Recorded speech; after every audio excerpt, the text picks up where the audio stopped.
आज हम चर्चा करेंगे श्री रघुवीर चौधरी। बहुत ही विख्यात उनका नाम है गुजरात में। साहित्यकार तो है ही, साथ साथ में शिक्षणविद,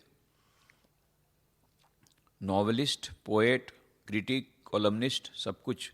कई कॉलम उनकी समाचार पत्रों में आती रहती हैं और इसीलिए वे सुविख्यात हैं। उनका जन्म हुआ 5 दिसंबर 1938 को। आज 82 वर्ष की उम्र में भी वे बहुत काफ़ी एक्टिव हैं। बापूपुरा गांधीनगर में इनका जन्म हुआ और एजुकेशन हुआ पहले तो मानसा, वहाँ से नज़दीक है। सेकेंडरी एजुकेशन, प्राइमरी एजुकेशन 1960 में बीए किया। फिर 1962 में 1962 में एमए किया हिंदी में गुजरात यूनिवर्सिटी से और 1979 में पीएचडी किया गुजरात यूनिवर्सिटी से ही। और उनका जो कैरियर रहा एजुकेशन का वो भी बड़ा ब्रिलियंट रहा। 1977 में स्कूल ऑफ लैंग्वेजेस उन्होंने ज्वाइन किया और 1998 में भी रिटायर्ड हुए as the head of the department in Hindi. उनकी कई किताबें प्रकाशित हुई हैं। 1975 में उनको रणजीत राम सुवर्ण चंद्रक प्राप्त हुआ। 1977 में साहित्य अकेडमी अवार्ड मिला। 2015 में ज्ञानपीठ अवार्ड, जो कि इंडिया का हाईएस्ट लिटरेरी अवार्ड माना जाता है, वह मिला तत्कालीन राष्ट्रपति जी के हाथों से।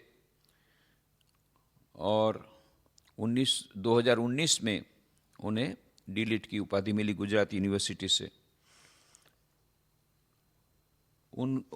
हमारे साथ भी उनका पुराना संबंध है। रामकृष्ण जोत गुजराती मंथली के लिए हम बोलते हैं तो वो अपना लेख भेजते हैं।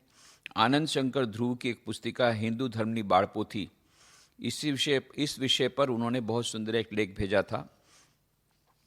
और स्वामी विवेकानंद से वे इतने अनुप्राणित है कि एक ही घटना का मैं उल्लेख करूंगा कि स्वामी विवेकानंद की 150वीं जन्म जयंती जब मनाई जा रही थी सारे देश में, बल्कि सारे विश्व में, तो उस समय गुजरात सरकार ने सोचा कि वह भी बड़े पैमाने पर वह जयंती मनाएगी। तो 1912 से लेकर 1914 तक ये जयंती मनाएगी, 2 वर्षों तक। उसके पूर्व तत्कालीन मुख्यमंत्री श्री नरेंद्र भाई मोदी ने महात्मा मंदिर में एक बैठक बुलाई, जिसमें लगभग 150 से 200 प्रबुद्ध विचारक और अपने अपने क्षेत्र में जिन्होंने बहुत अचीवमेंट किया है, चाहे साहित्य के क्षेत्र में हो, जिसमें कि कुछ साहित्यकार, कुछ लेखक, कुछ सामाजिक संस्थाओं के अधिकारीगण, लायंस, रोटरी, ऐसे विभिन्न क्षेत्रों के, और कुछ सरकारी ऑफिसर भी जो कि उच्चतम पदों पर आसीन थे, कुछ मिनिस्टर्स।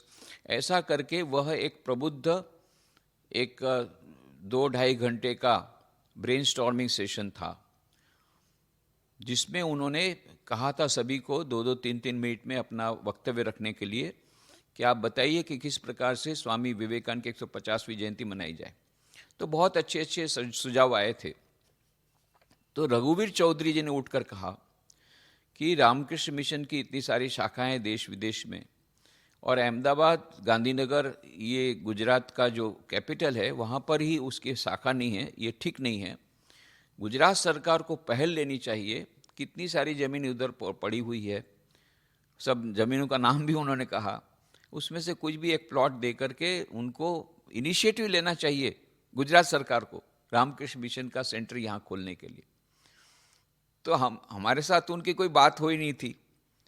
हमको बड़ा आश्चर्य लगा कि हमारी ओर से वो पैरवी कर रहे हैं।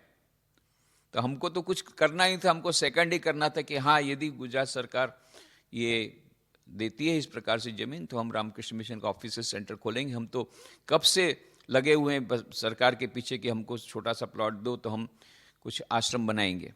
ये तो बात चली रही थी, ये पता नहीं उन्होंने सुना होगा। तो उन्होंने अपनी तरफ से ये कहा, हमारे बिना हमको कंसल्ट किए। फिर बाद में हमने और भी कुछ अच्छे सुझाव दिए और उनका पालन भी किया। गुजरात सरकार ने बहुत बड़े पैमाने पर वो जयंती मनाएगी, पर वो लैंड का प्रॉब्लम तो ऐसा कैसा रहा, अभी उसको हम अलग तरह से उसको सुलझाने का प्रयत्न कर रहे हैं। तो जो भी हो, ये उनका स्वामी विवेकानंद के प्रति, रामकृष्ण मिशन के प्रति उनकी इतनी हमदर्दी कि हमारी ओर से हमारे बिना बोले वे गुजरात सरकार से पैरवी कर रहे थे।